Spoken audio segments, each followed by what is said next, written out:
Hello, welcome back to the Bleeping Mechanic. It's been a while, guys. Well, it's not been a while because I haven't had crap to do. I got plenty to do. Oh boy, there's gonna be some fun ones coming up. But a lot of real world, just busy. So finally I'm getting a break, and we finally got a toy that I can work on that hopefully, knock on wood, doesn't take forever. So what we did is we made a mistake, hopefully a good mistake, but got ourselves a new dirt bike. Let's talk about it.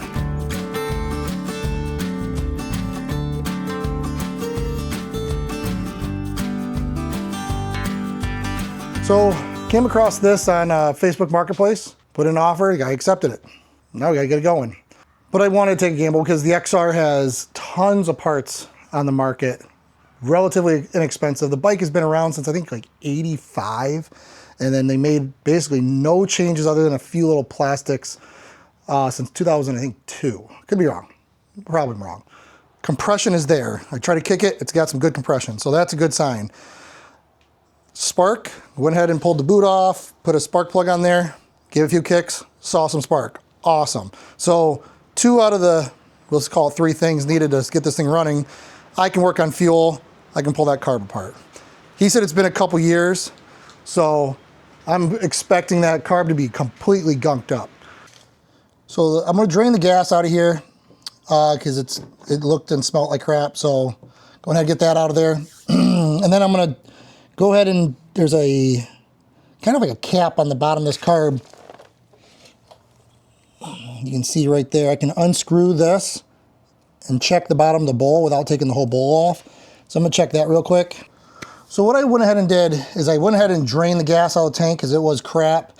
What I did is I pulled the gas line off the carb, just opened up the petcock on reserve, drained out. It was brown like oil and smelled like crap. So got that out of there. And I also went ahead and pulled the bottom of the bowl off. There's a little cap on there that comes off about a size of a quarter. And in there, it was pretty tarnished up. So got some carb cleaner and I just kind of sprayed in there at the moment. Sprayed it all down, cleaned every much gunk off there. And then I went ahead and added about a half a gallon of gas into this thing. The other thing I did too is I went ahead and pulled the spark plug, which I'll grab that. So I went ahead and pulled the spark plug, and here's that. Pretty fouled up. I cleaned it up a little bit, but I figured, you know what? I'm just gonna go ahead and put a new one in there. So I went ahead and popped a new spark plug in there. So new spark plug, fuel, drained, cleaned. Let's see what happens.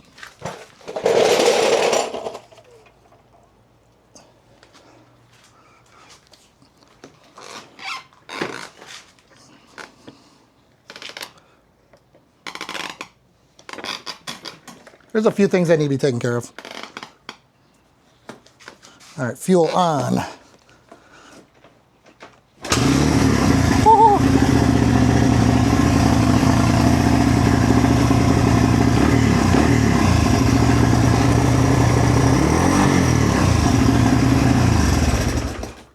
That was fucking awesome. First fucking kick. No choke. Okay. That's awesome. That didn't sound too bad. A little loud, so I think it might be missing some of the pack out of the exhaust. But that's a W, man. Hell yeah. Okay. Well, let's start getting to this stuff and oil and things like that. All right, so we went ahead and pulled the side cover off, which doubles as the airbox cover. Had 3 screws. This one is cracked and broken, so I do got a new plastic for this side as well as the other side because the other side was missing. So we went ahead and pulled that off. Little wing nut, unscrewed it from the air filter, and there's the air filter. I was worried that this air filter might be disintegrating and suck into the motor, but it also got this really nice mesh particle backer plate that would stop that, which is good. But out the old and with the new, got a high flow filter. I'm gonna spray it down with a little bit of oil on the outside. I got some filter oil, K&N oil. I'm gonna spray that down, and then I'm gonna put this on here. Happy about that, so we'll go ahead and slide this back in. There you go.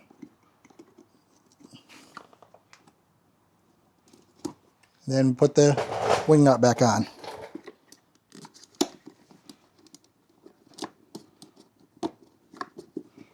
All right, so up here we have two nuts on studs that connect to the seat, and that's what bolts the seat to the body and the frame. So I've already sprayed them down and scraped them a couple times.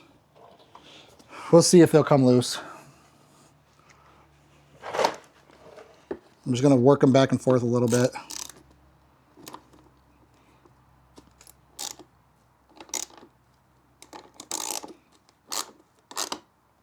Okay, lost a nut. I'll find it. Couldn't have gone far. All right, let's see if we can get this one out. I'm going to do the same method. I'm going to pull up on the seat.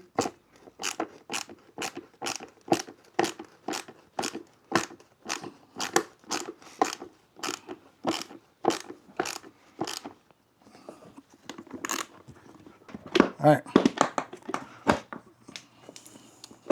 Well, I see a broken piece of plastic.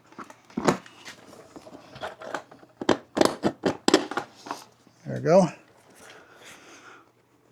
right, those studs were actually pretty good in there. No problems. Seat's in really good shape.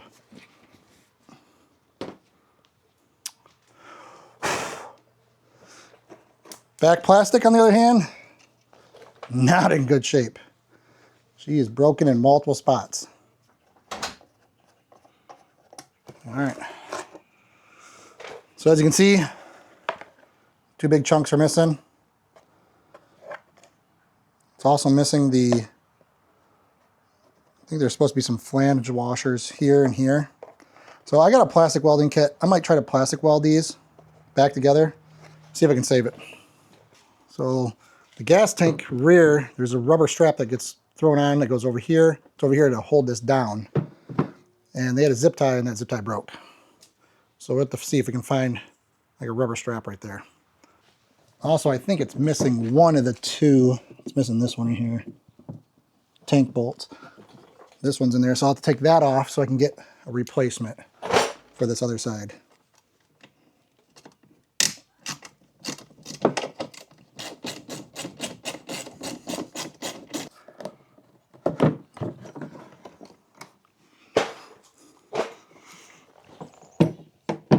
The reason why I'm removing it anyways, holy moly, is I'm going to clean this up a little better. That is some mold, dust, and dirt. So I'm just going to give this a good cleaning. And what I got is I've got some spray paint. I'm going to sand this down, rough it up a little bit. And I'm going to put a fresh coat on anywhere that's wore out. Just give it some new ability to resist rust. So just going to clean up, sand it up a little bit, and then we'll keep going on. All right, so we're back with the bike. We got some parts in, so we're able to complete this project. What we're going to do next is we're actually going to pop this cover off. This is covering the main sprocket here, so we can get that sprocket off, the chain off, and then we're also going to do the rear sprocket. We got all three new cut parts. New air filters installed. We got new plastics for both sides that we're also going to hook up. In between, I sanded all these down. They were heavily worn out.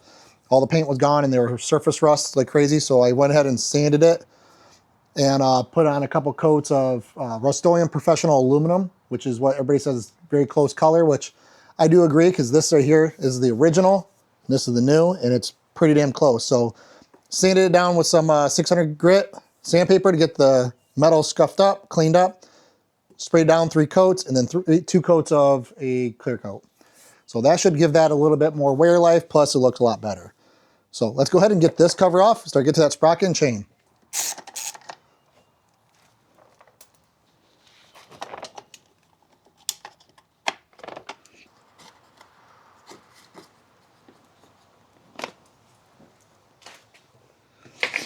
So to make life easier, I went ahead and forgot I made myself a little bike stand a while back when I rebuilt a KLX 140.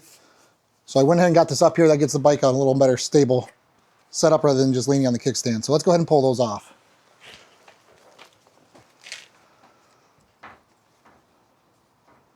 $10 mil.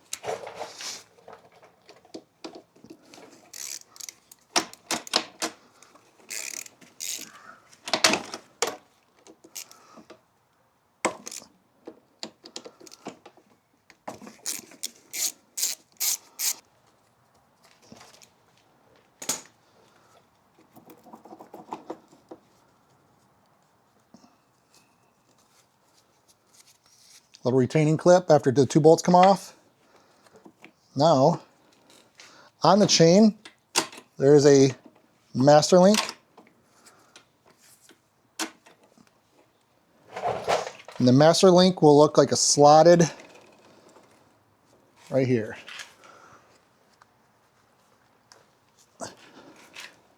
This right here. This comes off. We'll use a pair of pliers and I'll show you that real quick. Right here, this is the master link. You notice how it's slightly different than the other ones. It has a little hole, little open Pac-Man-like mouth right there. There we go. Just do a little pinch off. Let me go grab a small pick. There we go. And you can see, that's what that looks like there. And now there is a piece of metal on this side that comes off. It's gonna be stuck on there a little bit. One of the links, that's underneath that clip. And then we can push through that. And now, chain comes off. All right, we got the chain off. Now we can slide this off. So, I don't know if you can tell. It might be a little hard to see, but those teeth look like saw blade teeth. They're leaning. Check this out. And the reason why I wanted to get this done, first of all, it's original. Let's do this. Look at how much teeth are gone. There is nothing. That chain was just waiting to jump off that thing. Yeah, that is shot. That is nuts. Literally nothing left on there. So, new one going on.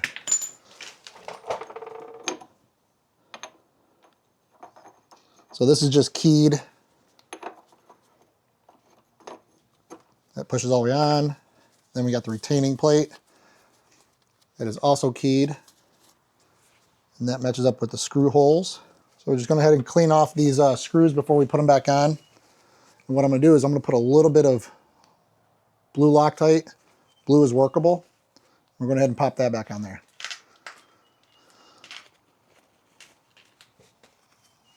And I'm putting just a very small single drop. And the reason being is vibration. Just don't want them backing out.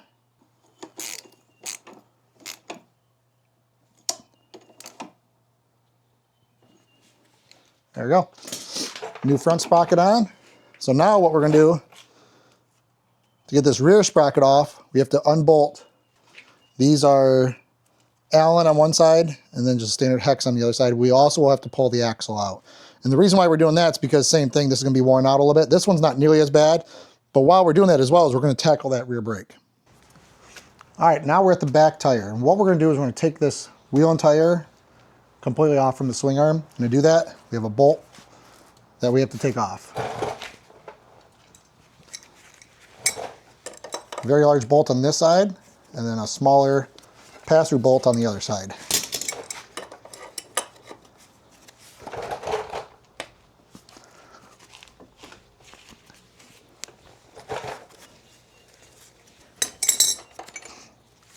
On here there is a nut, locking nut, a lock washer, and then an adjustment.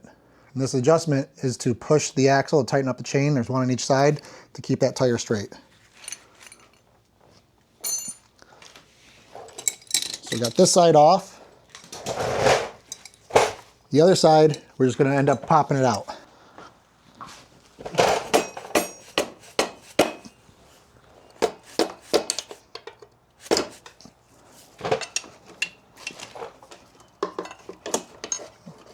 There's also a washer in between. There's the lock, that adjustment spindle. There's like this little metal washer here. And we're going to keep bumping this all the way out.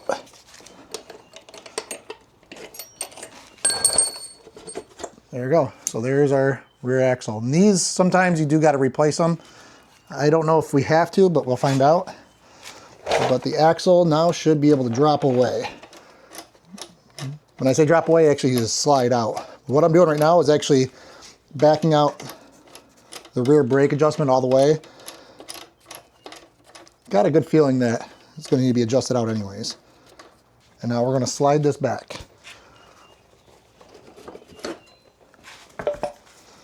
There you go, she's free. So one thing I do is got to take this off here. This is where the drum brake is going to be, so we're going to go ahead and pop that open. Oh, lost my little metal. Don't want to lose anything. This is what slides in there. So what we have here is just a drum brake, and as it's being pushed or pulled, both of them come out. The rear actually looks pretty good. There's actually lots of life left still on there. You can see there's lots of shoe there and there. Just looking at the drum as well. Drum looks, I'm going to grab some cloth. Drum does have a little bit of grooves in there, but not too bad. It worked just fine. But the real reason why we're here, let's get that off there. So what we have is, we're going to have an Allen and a nut. I'm going to grab a wrench to break that back free and then take that Allen out. So the first thing I'm going to do is going to use the 12 mil and break these free from the back side. Woo! On there tight.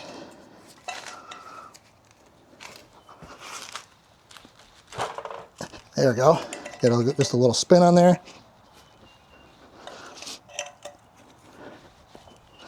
Make sure each one moves a little bit. There we go. Now I'm going to use my impact and get these out.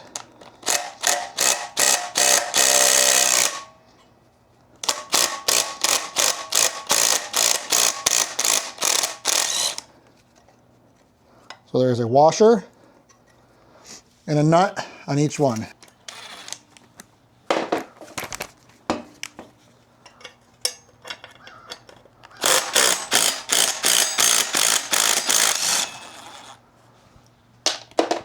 There we go. All of them off. There's the old. So the holes line up. This is the new one. And as you can see, I went with a slightly larger rear sprocket. And that slightly rear sprocket is going to give us a little better torque. This is a trail bike, so that's what we want. Holes line up good. There we go. All right, so now we're going to go ahead and snug these all up.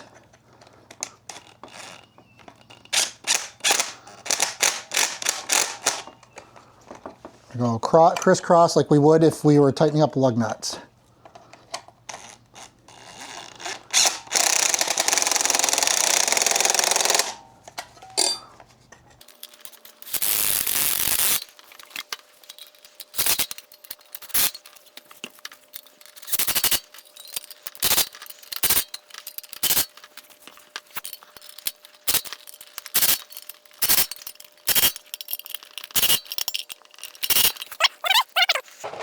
So now that we got this sprocket back assembled on the rear, I'm going to add some grease on some of these spots. But making sure to get none on the brake surface. So I'm just putting a little bit of wheel bearing grease inside of these holes. This will help with keeping things quiet and smooth. All right, so go ahead. We're going to bring this up. This slides into this slide pin here. There you go. Let that sit there for a minute. Going to take our shaft, rear axle shaft. I'm going to grease it up nice and good. This is literally what it rides on. So this, you definitely want to make sure you have grease on there. Grease this up real nice. There we go. A nice, good, clean layer of grease on there. slide this back in.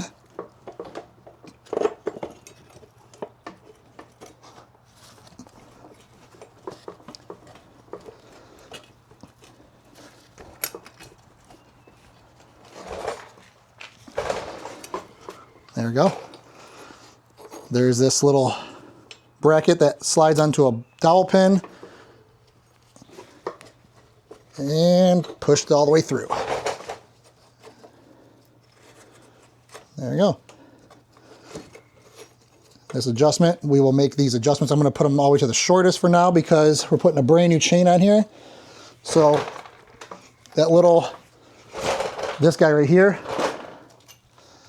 the way it works is you got all these little ridge bumps. There's numbers as well. I'm going to start on the shortest because I'm going to do as short of a chain as possible. And as you twist it, it extends and pushes the axle further back and tightens the chain. All right, we're back with the side of the bike again, and we're going to add a new chain that we're going to go ahead and prep on here. These chains are just a universal chain. There's a certain size that it goes with, but they're usually extremely long, and so you have to cut off, and I'll have to show you how to do that. But you'll end up having to cut off a couple of these links. The other thing too that's important is when you put the master link on, the link has to go a certain direction. As you recall, the tooth opened up this way, and the reason why is the way it's pulling. You don't want that opening to go the way the chain goes and forward and actually have it pop out. So the tooth will go this way.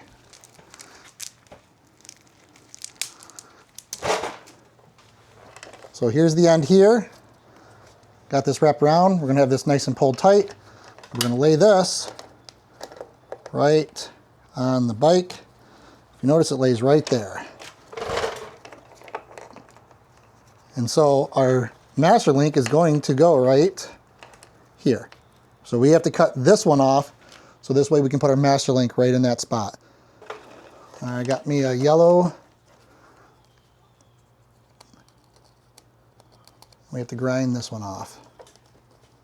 So we got our yellow mark, and we're going to grind off the ends of the pins to the metal.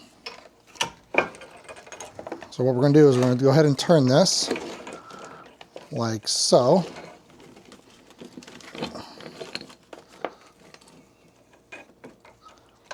Put this in the vise. This is the side that we're not going to use. All right.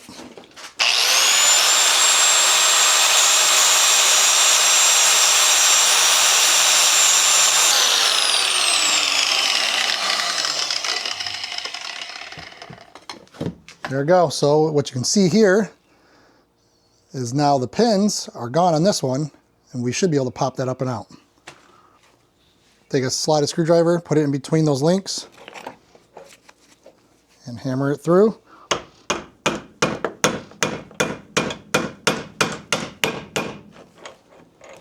And what you're going to see is it's starting to pop out. There we go. Voila. That's what we're left with. Now we have two ends of the chain.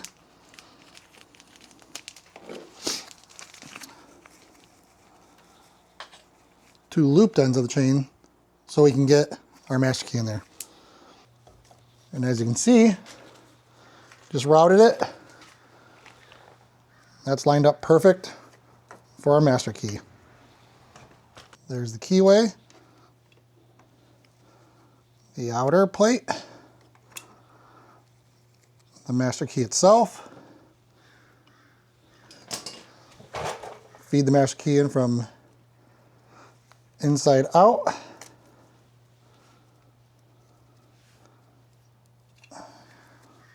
The outer. And then again, we're going to face the key away from the driveway, from the drive direction. And then we just pop this back on there.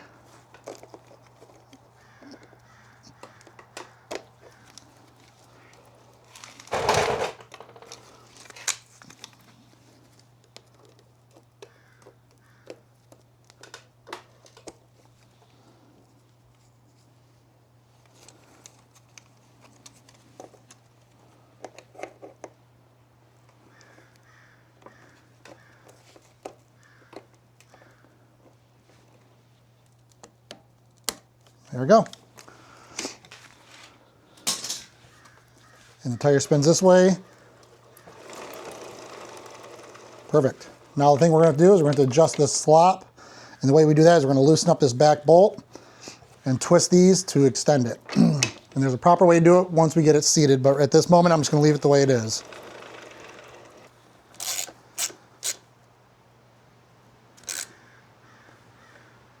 There we go. Getting there, boys. All right, at this point, I'm gonna go ahead and start putting some covers back on. Now, the original cover for this side had a piece molded that fit right in here over top of this. But as you can see, this plastic has seen way better days, and I really don't want to reuse that. So when I ordered the new plastic kit, it came with two pieces, one individually for this, and then another one that went over it. So brand new plastics, we're going to use that, and it's got bolts that will run through. And what I put on here was some glue and some foam tape to create a better seal too. So we'll put that there.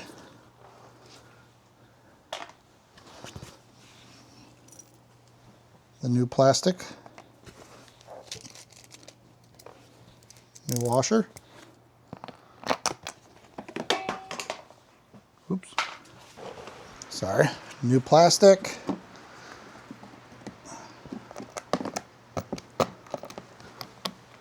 New screw with washer.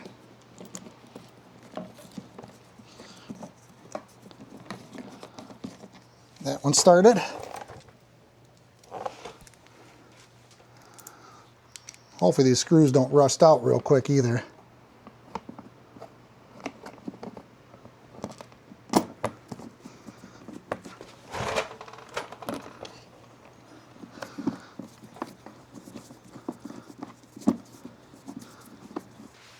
And then we got a new one for the other side. Now this side didn't have one, so this is the reason why I ordered replacement plastic. So I got the new plastic for this side as well. But there's a big difference between this side and the other side. Big difference is the exhaust. So I put some foil tape on there to help keep it a little more heat resistive. And also these are rubber grommet holes. They have spacers that push it off because it doesn't go all the way to the bike. And what I'm doing is I'm just looking right now. Looks like a long spacer in the front with this long screw, and if you notice, this is the one I was talking about where it has the expansion piece in there, like so. Then there's another one that goes back here, like so, and then the third and bottom screw goes down here. And it's this screw here that's already in there still. So I'll have to take that one out. This one goes back here.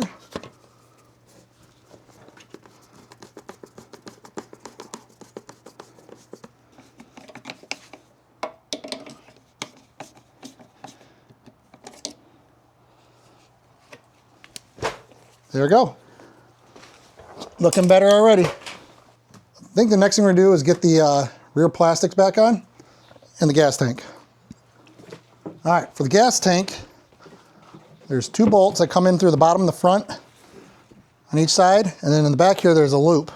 Loop's missing, so what I bought is a very thick O-ring. And what that O-ring is going to do, I'm going to go down here. There's I'm going to pry that up a little bit.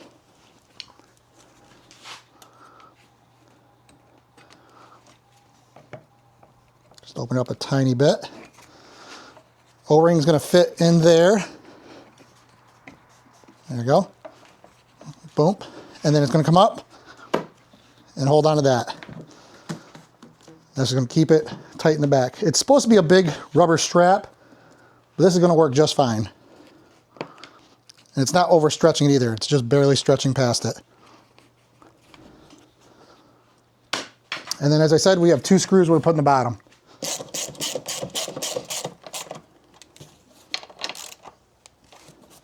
There we go. Tank is mounted.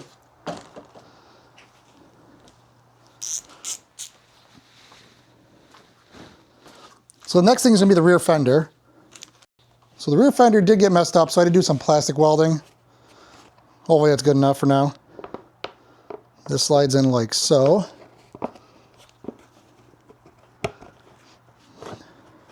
Underneath there. And there's two spots where screws come up to the bottom. That bolt's on the seat, and there's two bolts that come in from the sides.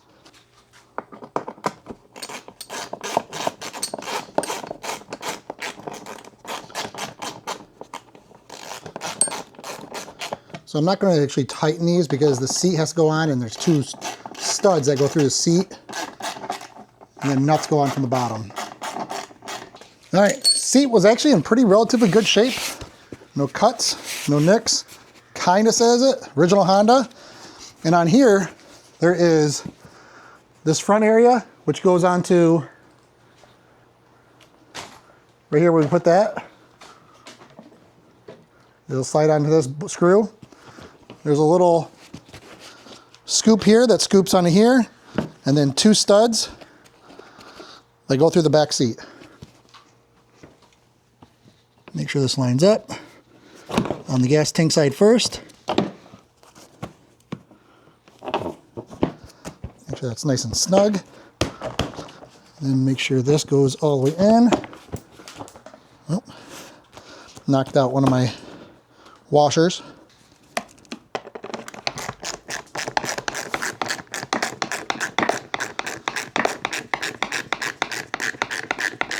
And the front rear plastics definitely are not in the greatest shape, but they're mostly there. And I'm sure my son's going to break it up a little bit more. All right, snug one, snug two,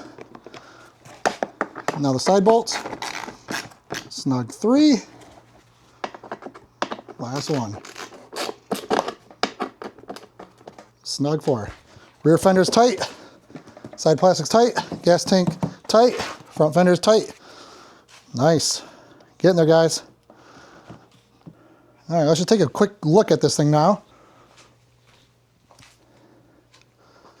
Looking a whole lot better. Looking a whole lot more complete. So let's go ahead and get this thing back on the ground.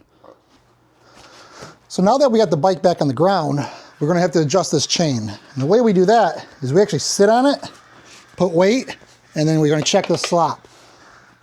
Now for a rider, you'd sit on it, full weight, and there should be just a little bit more movement in there, so this way you get some slack. But as you can see, there's a lot. That's a good way for this chain to bust off. So let's go and make those camber adjustments. So to make these adjustments, we're going to loosen up the axle nut on the other side, make this axle freely spin, and we're going to twist these, which is going to pull the whole chain back. There's little markings on there. On this side, and 10 on this side.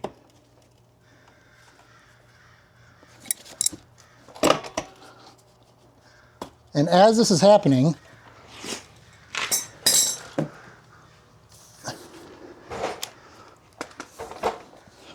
show you real quick. So as this is happening, as we adjust, what you'll notice is the chain gets tighter. There you go, 10.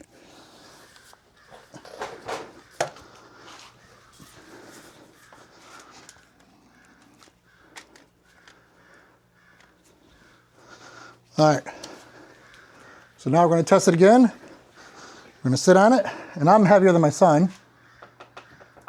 And that's pretty close. I think I'm going to go one more adjustment. I like that a lot better. A little bit of play.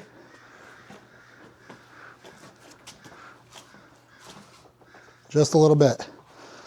Go ahead and tighten up from there.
Rear brakes, just finished adjusting those. Just twisting this little knob, wing nut, pulls it in a little tighter.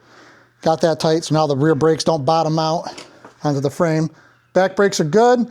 Seat, plastics, all good. Next thing we got to tackle is the front brakes. And as you can see, first of all, it ain't stopping nothing. So let's tear apart that front axle real quick. The fronts on this are also drum brakes, so we do have to take and separate the hub on this one to replace or figure out what's not working up front.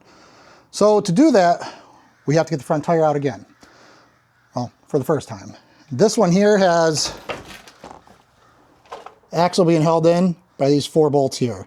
And then we can unscrew the axle, which unscrews from the far side. And at that point, we can then drop that wheel. Good old 10 mil for everything.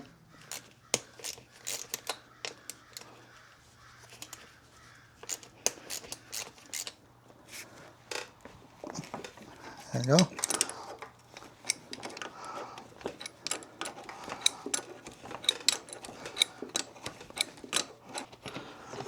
There we go. And just like the rear, that fully slides out.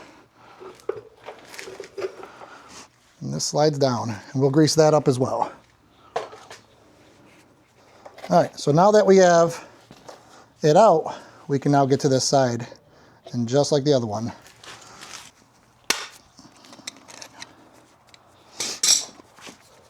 All right, so what I did there is I popped this bracket off, let this thing fully pull out. So now I can adjust this with this no longer forcing open. So now we should be able to pop this back on. There we go. And we should be able to pull this and actually get it to stop. But before, it wasn't.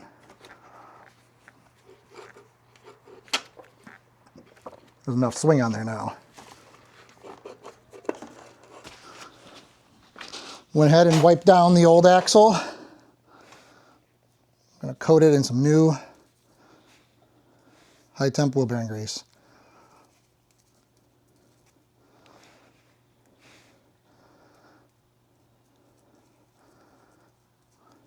There we go. I'm going to go ahead and slide this back into here, into the center wheel. And we're going to gently work this through into the other side. There we go. Lining up everything.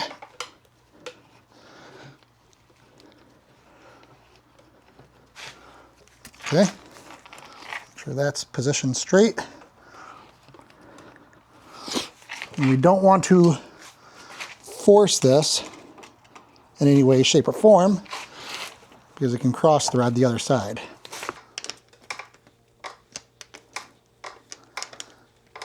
All right, there you go. And that's going to fix the front brakes.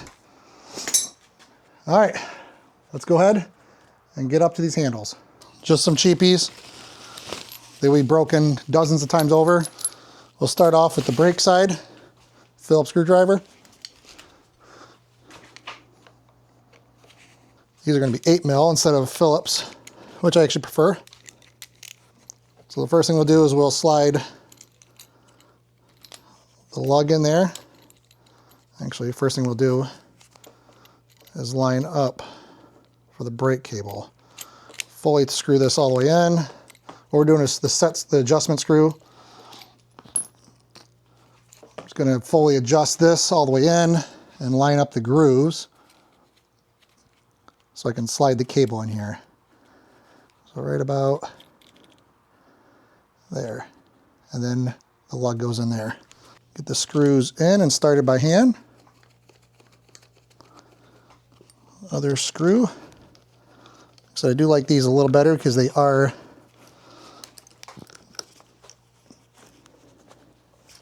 little beefier.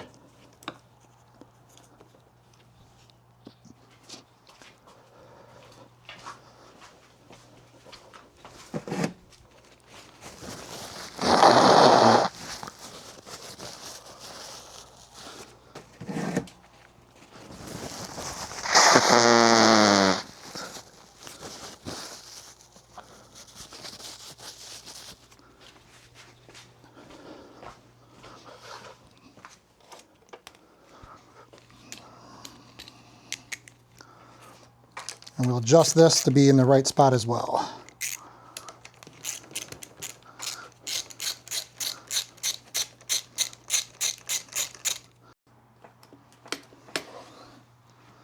All right, now let's go ahead and tackle the clutch side. Looks like it's got a single bolt. Then it's got a pry it open. Guess we might as well take the grip off. It's a stupid design. There you go. Slide this out of here, same thing, line up a groove, boom. Get this guy out of here. Again, horrible design. Grab a screwdriver to pry this open a little bit.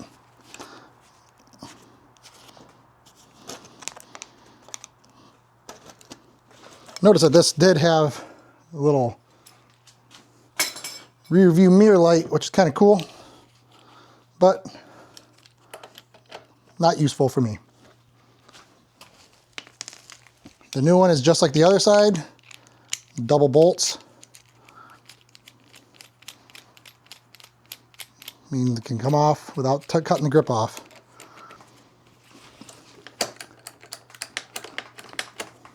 All right, clutch lever on. Next thing to do, so we have front brake now, clutch, rear brake, grips. And grips are right. Some Pro Taper grips. So I just got the one side all cut off. I'm gonna go ahead and cut the other side off. I'm gonna clean these off really good, make sure there's nothing on there, nice and good and dry. And the method, so one of these is a 22, that's for the non-throttle. This side's a 24, that's for the throttle because there's a sleeve on there. Now, there's actual products for putting this on here, where there's something called grip glue. I don't have any of that, but a good alternative, which probably be pretty controversial, but it's what I've been doing for a while, like some clear coat or some spray paint, spray it inside there, gets it wet. You push it on, just a nice little bit in there, not a whole ton, but just enough to get it wet. It'll let it slide on, and then after about an hour or so, dries hard. That's what we're gonna be doing. So I got some new Pro Taper grips that we're gonna go ahead and put on there, but first thing we're gonna do is cut off the other side, wipe this all down, make sure it's nice and clean and dry. All right, so we're starting off with the 22 mil side. I just got some clear coat acrylic. Like I said, just get it nice and wet so it slides on good.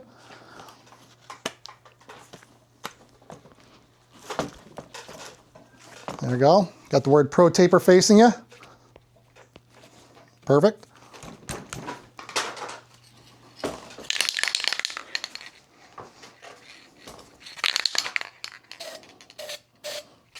There we go. Same thing, Pro Taper facing me.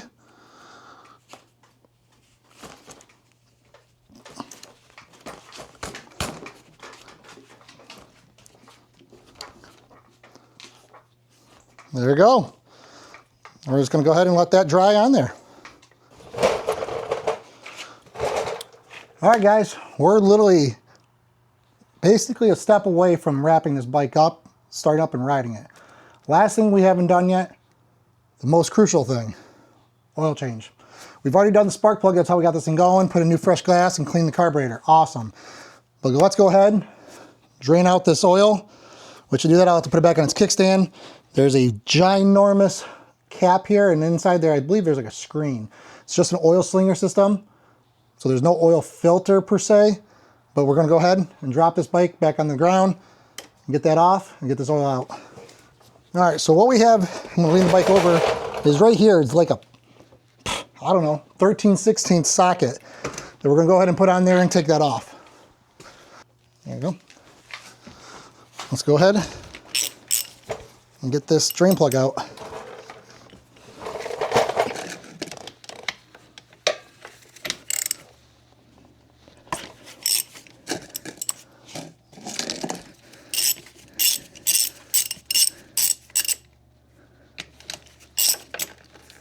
Ooh, she's dirty. Which I expected. I didn't think this person changed oil that much. But we'll go ahead and do that. I will say it's just black. It isn't sparkly, so that's a good sign.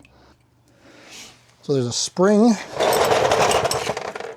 Thought there was some kind of cap in there. Come on out. There you go, yep. Little screen cap. Nothing on it, which is an awesome sign. Just dirty. All right, so let's go ahead and put some oil back into it. So this holds about 1 quart, and it needs wet clutch oil. So what I've got is some SuperTech 1040, and it's wet clutch rated. States it on the back. Let's go ahead and add a quart of that to the system.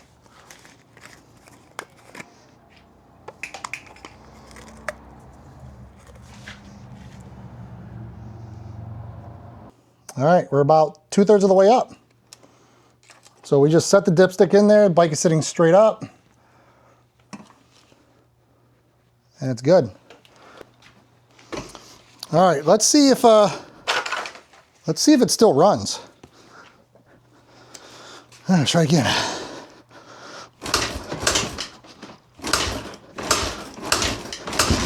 Oop, there we go.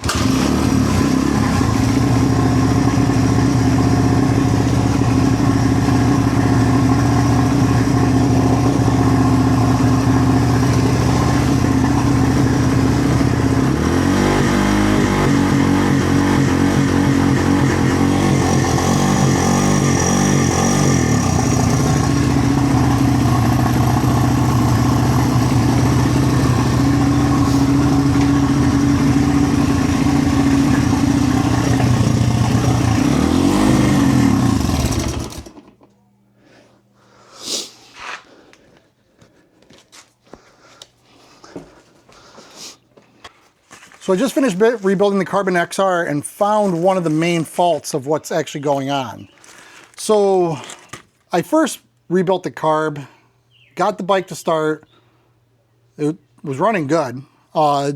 Everything seemed fine. It revved up, it shifted in gear, I was going, things were great. But as soon as I gave it some throttle, it started like chugging, like it was starving for fuel or something along those lines. So I was kind of confused what might be going on. So what I did is I grabbed the compression tester. I wanted to make sure we had good compression in the bike. We did, 190 PSI. So that's great. Wide open throttle. That thing I think is like 199 new. So for 26 years old, I'm happy with that. But what I also noticed was the spark plug was quite carboned. So I took the spark plug out, it was super wet. So I know that thing was being running really rich. So I took the carb apart again. And when I took the carb apart again, what I didn't pay attention for the first time was I rebuilt the whole bottom end of the carb. Just everything. Took it all apart, new floats and cleaned the jets and everything, all great. But I didn't check the actual slide at the top. That part stayed on the bike with the throttle cable. And what I didn't notice was the needle. So the needle was actually, and it's hard to explain, but what I'll do is I'll throw a picture up here. There's this little cylinder that the needle sits into. And the needle is literally, like it's called, a long, slender piece of metal that's pointed at the end. And what it does is when it goes down, it plugs up one of the small ports. This is the needle. And so it sits inside the slide. And what it does is it comes down, and this very end will sit and kind of plug up a hole, mostly. And that's how you also adjust your idle, is you pull it up, just in, and it will keep it from up or down. It'll set it into the position, and that's where your main jets and your pilot jets all go into. So the amount of fuel that's going past there is what's going in the engine. What was happening is this one was in there, and this one, it's hard to tell, but it has a single slit on the top there. It's kind of hard to tell. Where a lot of needles have multiple grooves right here at the top for different positions. This one had just one, and I thought it was kind of interesting. It also says D4 on it. No idea what that means. So I don't think this is original. It could be, but I don't think it was. But that wasn't the problem. The problem was there's a little clip that snaps on here. This slides down in that plunger, and then there's a retaining clip, which looks like this. And this with that clip sits on top of it and holds it down so it doesn't come up. What was actually happening, somehow this got past that clip and was sitting on top, and the needle was just kind of flopping around and not fully pushing down. I couldn't control the idle. Unrestricted amounts of fuel were just kind of just lifting up and going in. It just was just literally loading the bike up with fuel. Took that apart. This carb again, was getting ready to look at it, decided to look at that slide, noticed all that. So now got the original in there, or one that has 5 positions. I put it one up from the middle so it goes a little deeper, and put it properly below the clip. It is now solid in there, and got it adjusted. First kick, fantastic idle. So let's go ahead and show you that right now.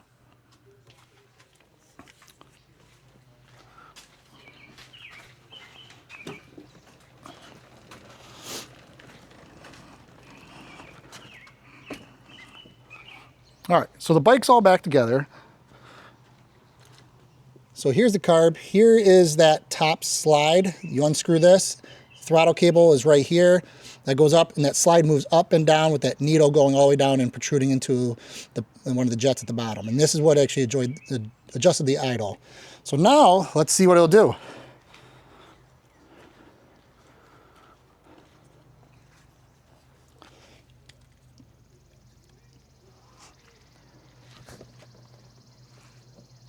Choke is up, run is down.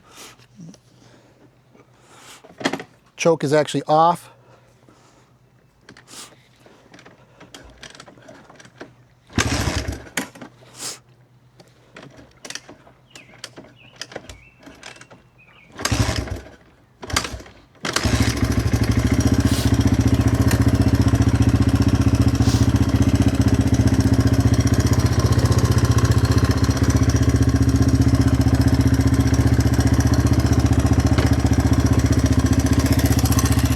As you can see, it actually starts and runs really, really, really well.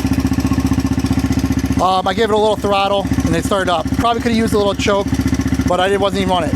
Purrs like a kitten. Sounds fantastic.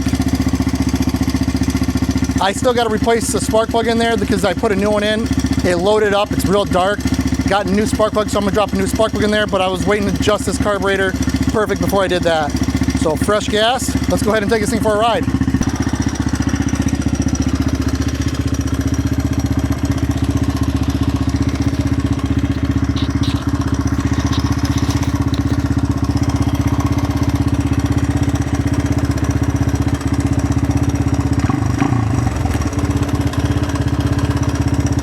All right, let's go.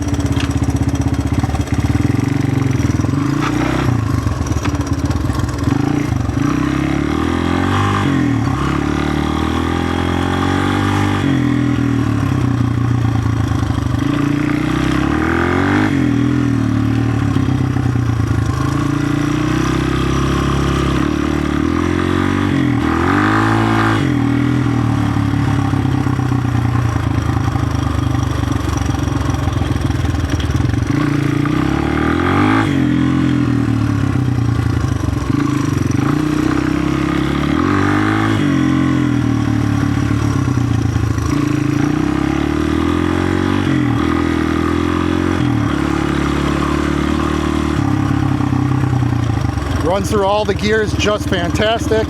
Lots of power. Now that we also adjusted from we went to a larger rear sprocket, so it builds a whole lot more torque.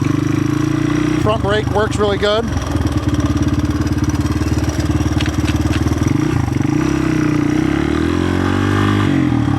Rear brake works really good, locks up.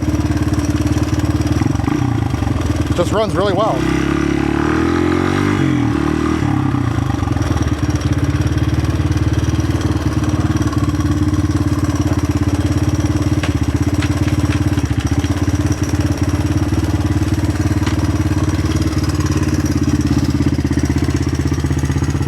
Yeah, great bike. Tires seem to be okay. I'll probably end up getting some new ones. There's some cracking starting on actually both of them. But no, this bike has just been fantastic. The new grips are on, the new handles are on, the new levers. This will be a really nice bike for the son to ride. And we're gonna go up for Memorial Weekend, which I hope to have some videos for that.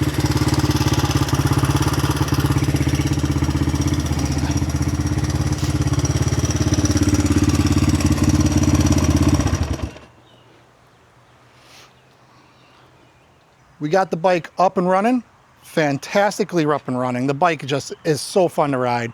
Lots of power for a 200cc dirt bike, 4-stroke, that's 26 years old. Could not be happier.